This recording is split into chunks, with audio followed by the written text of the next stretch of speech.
തൃശ്ശൂരിലെ രാജാവ് സുരേഷ് ഗോപി സാറിന് ഇപ്പോൾ തെരഞ്ഞെടുപ്പെന്ന് പറയുമ്പോൾ തന്നെ ഭയങ്കര രീതിയിലൊരിതാണ്. പുള്ളിക്ക് ഇപ്പോഴാണ് കുറച്ച് ബോധോദയമൊക്കെ ഉണ്ടായത്. ഭയങ്കര ചിലവല്ലേ, ആൾക്കാരത് പിരിവെടുക്കില്ല എന്നുള്ളതൊക്കെ. മിസ്റ്റർ, നിങ്ങൾ തിരഞ്ഞെടുപ്പിന് ഇറങ്ങിയ സമയത്ത് ഇതൊക്കെ തന്നെയല്ലേ അവിടെ ഉണ്ടായത്? അപ്പോഴൊന്നും പൊങ്ങാത്ത നാക്ക് ഇപ്പം എന്തുകൊണ്ട് പൊങ്ങി? നിങ്ങൾ പറയുന്ന വാക്കുകൾ കേട്ടിട്ട് വരും. ഈ ഇലക്ഷൻ വരിക എന്ന് പറഞ്ഞാൽ വലിയൊരു ശല്യം വരുന്നത് പോലെയാണ് ഒരു പൗരൻ എന്ന നിലയ്ക്ക് എനിക്ക് തോന്നിയിട്ടുണ്ട്. വലിയ ബുദ്ധിമുട്ടാണ്. ഉച്ചഭാഷണികളുടെ അതിപ്രസരം, സ്ഥാനാർത്ഥികൾ, അത് ഈർക്കിലി പാർട്ടികളുടെ എണ്ണം കൂടിപ്പോയതുകൊണ്ടും മറ്റു ചില താല്പര്യങ്ങൾക്ക് വേണ്ടി ഒരുപക്ഷെ സ്വതന്ത്ര ശ്രേണിയിൽപ്പെടുന്ന സ്ഥാനാർത്ഥികളുടെ എല്ലാം കൂടെ ഈ വീടുകൾ കയറി ഇറങ്ങുന്ന കഴിഞ്ഞ ലോക്സഭാ തെരഞ്ഞെടുപ്പിന് ഏതാണ്ട് 50-55 ദിവസമാണ് നമുക്ക് പ്രചരണ പ്രവർത്തനത്തിന് വേണ്ടി അടിച്ചേൽപ്പിക്കപ്പെട്ടത്.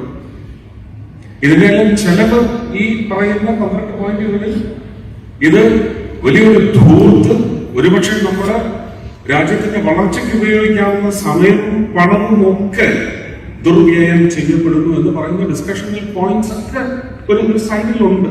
അല്ലെങ്കിൽ ഇതാണ് ഇപ്പോൾ നമ്മുടെ സുരേഷ് ഗോപി അവരുടെ വിഷമം. ഈ വിഷമം നിങ്ങൾ ഒരുപോലെ മുമ്പ് നിങ്ങൾ വിചാരിച്ചിട്ടുണ്ടെന്നുണ്ടെങ്കിൽ ചിലപ്പോൾ ഇത്ര ആൾക്കാരുടെ പൈസയൊന്നും പോയില്ലായിരുന്നു, ഇത്രയും ഖജനാവുന്ന അത്ര പൈസ എടുക്കേണ്ട കാര്യമില്ലായിരുന്നു. അപ്പോൾ നമുക്കൊരു രാജഭരണം വേണം എന്നാണ് നിങ്ങൾ ഇതുകൊണ്ട് ഉദ്ദേശിക്കുന്നത്?